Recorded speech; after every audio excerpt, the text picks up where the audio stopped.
Oysters play a really important role in their ecosystem. They help clean the water of the bay by filtering out phytoplankton from the water. Oysters build reef structures like a coral reef, and that structure is like a mini city and provides a home for a lot of other species to live.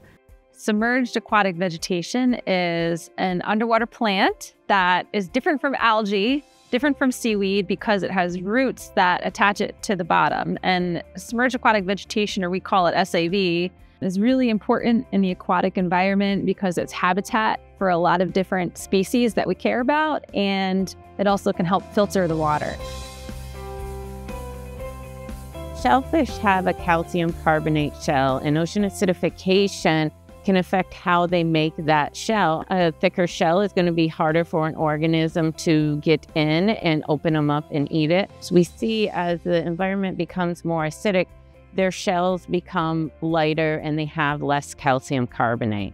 Ocean acidification can actually help seagrasses and SAV, submerged aquatic vegetation, because in some cases, they're not getting enough CO2 or carbon dioxide to support photosynthesis. And so ocean acidification can actually help some seagrasses grow better.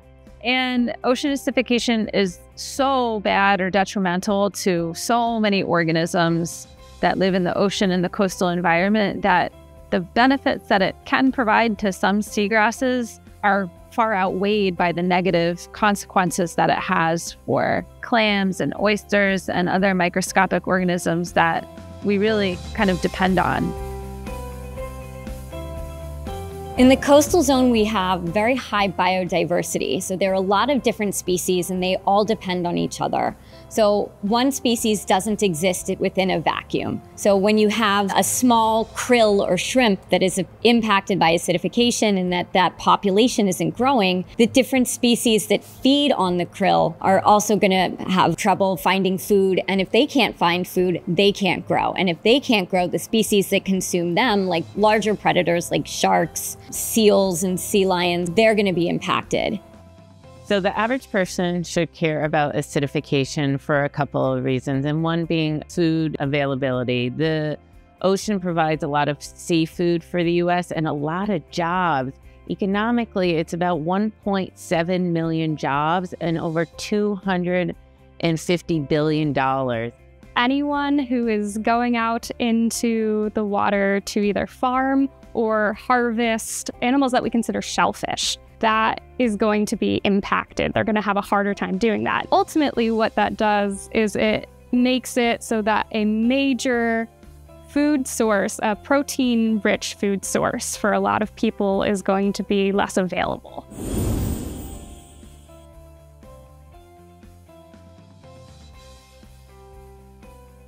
There are lots of community level actions that you can take. So the first thing that we want people to do is try to reduce the amount of watershed runoff, so how much water is falling onto land and getting into our waterways. The less CO2 that we're putting into the atmosphere, the less CO2 will be absorbing into the surface ocean. SAV and seagrasses can actually improve the conditions locally that are detrimental under ocean acidification. So when they're photosynthesizing, they're taking carbon dioxide out of the water. And so that's basically the opposite of ocean acidification, which is an increase in the amount of carbon dioxide in the water.